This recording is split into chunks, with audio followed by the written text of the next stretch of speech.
আজকে 16ই মার্চ 2025 সেরকম পূর্বাভাস তেমন থাকেনি। হঠাৎ করে 4:45 নাগাদ তীব্র বেগে কালবৈশাখী, তার সাথে শিলাবৃষ্টি এবং শিলা বা যা সাইজ এবং যা গতিবেগ, তাতে যারা চাষি মাঠে এখন আলু তুলতে পারেনি তাদের সমূহ ক্ষতি। আলু পচে যাবে এবং ওই শিলের স্পিডের চোটে আলু ক্ষতবিক্ষত হয়ে যাবে ও আলু কোনোভাবে আর রিকভারি করা যাবে না। প্রাকৃতিক বিপর্যয় আজকে চাষিকে শেষ করে দিয়ে গেল। এখন ভরসা শুধু সরকার বাহাদুর, যদি কিছু করা যায়। এটা সেরকম করে পূর্বাভাস থাকেনি। এবছরের প্রথম কালবৈশাখী, তার সঙ্গে শিলাবৃষ্টি, মানে মারাত্মক ক্ষতিকর অবস্থা। এবার বাড়ি ঘর দুয়ার যেখানে সাইডে যাদের কাঁচা বাড়ি আছে সে তো ক্ষতি হবেই। বিশেষত মাঠে ফসল যারা এখনো তুলতে পারেনি, বহু পরিশ্রম করে ধার দেনা করে যারা লাগিয়েছে, তারাও পর্যন্ত শেষ হয়ে গেল। হঠাৎ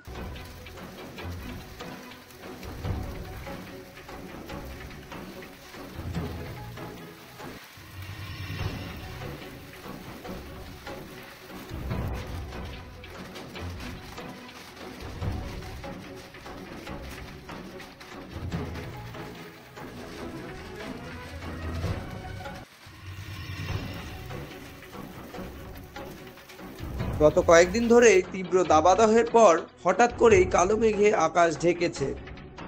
এরপর মন্দির নগরী বিষ্ণুপুর সহ আশেপাশের এলাকায় শুরু হয় ব্যাপক ঝড় ও শিলাবৃষ্টি। বাঁকুড়া জেলার জয়পুর ও কতুলপুর এ ব্যাপক শিলাবৃষ্টির ব্যাপক তাণ্ডব লীলা। রাস্তাঘাট ঢেকেছে বরফে, ঠিক যেন এক টুকরো কাশ্মীর। এলাকায় ঘরবাড়ি ও চাষের ক্ষয়ক্ষতির সম্ভাবনা স্থানীয়দের।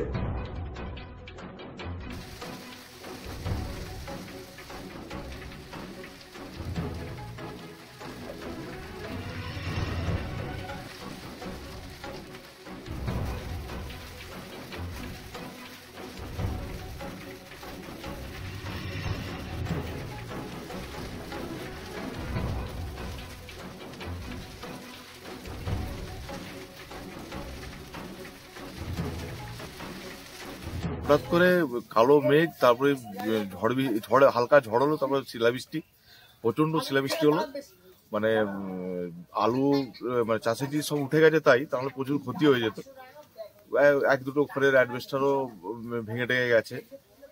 প্রচুর শিলাবৃষ্টি এবং মিনিট 15-20 হয়েছে। মানে যেটা আরো বড় সাইজ হলো আরো বেশি ক্ষতি হতো। ঘরবাড়ি কি ক্ষতি হয়েছে? ঘরবাড়ি কিছু ঘরবাড়ি ক্ষতি হয়েছে, বিরাট কিছু না, মোটামুটি হয়েছে, কম বেশি ভালোই ক্ষয়ক্ষতি হয়েছে। হঠাৎ করে কি শিলাবৃষ্টি? হঠাৎ করে শিলাবৃষ্টি। বড় বড় শিল পড়লো তো? হ্যাঁ, বড় শিল। মোটামুটি প্রথমে ছোট দিয়ে শুরু হলো, তারপরে বেশ মাঝারি থেকে বড় ভালোই হলো।